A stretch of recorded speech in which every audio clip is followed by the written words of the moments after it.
Crypto currency scandal میں وقار زکا کے ناقابل ضمانت وارنٹ گرفتاری جاری۔ عدالت نے وقار زکا کے خلاف سماعت 5 جنوری تک ملتوی کر دی۔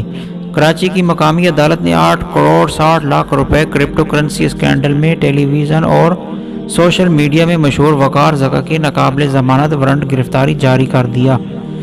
وفاقی تحقیقاتی ادارے FIA نے رواں برس کے آغاز میں مبینہ طور پر اپنے بینک اکاؤنٹ سے ورچوئل کرنسی کی ٹرانزیکشن کی انکوائری کے سلسلے میں وقار زکا کو مقدمے میں نامزد کیا تھا۔ کراچی کے جوڈیشل مجسٹریٹ کی عدالت میں جمعرات کو سماعت کے دوران وقار زکا پیش نہیں ہوئے۔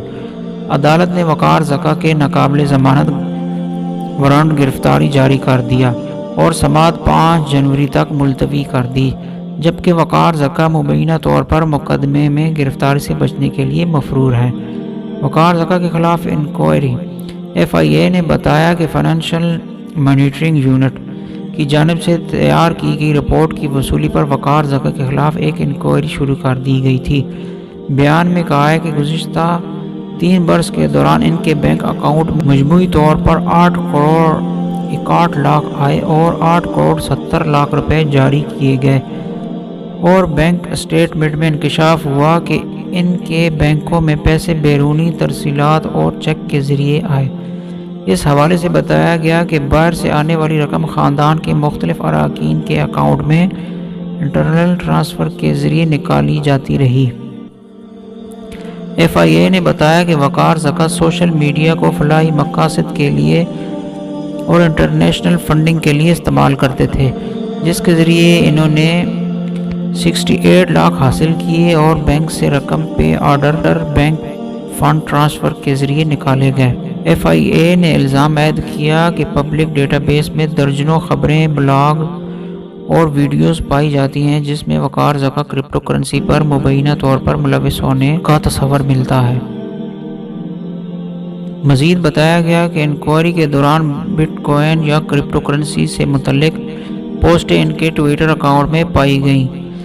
ملزم نے بٹ کوائن جیسی کرپٹو کرنسی کو فروغ بھی دیا۔ FIA نے بتایا کہ بینکوں اور اداروں کے ریکارڈ کی نقل اور زبانی شواہد کی صورت میں حاصل رپورٹ کا جائزہ لینے کے بعد یہ اخذ کیا گیا کہ ملزم بینکوں کے قواعد و ضوابط اور ملک کے قانون کی خلاف ورزی کرتے ہوئے ورچوئل کرنسی، کرپٹو کرنسی کی تجارت اور فنڈ کی منتقلی اور منافع کمانے کے لیے ورچوئل اثاثوں کے لیے سہولت کاری میں فراڈ اور بددیانتی کرتے پایا گیا۔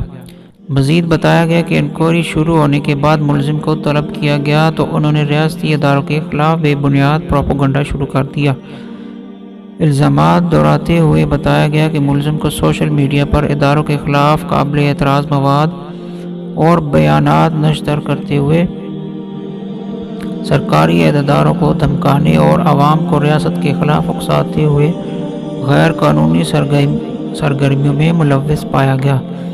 FIA نے کہا کہ وقار زکا مبینہ طور پر Pakistan electronic crime act 2016، money laundering act 2020 اور فارن ایکسچینج ایکٹ 1947 کے تحت قابل سزا جرم کے مرتکب ہوئے۔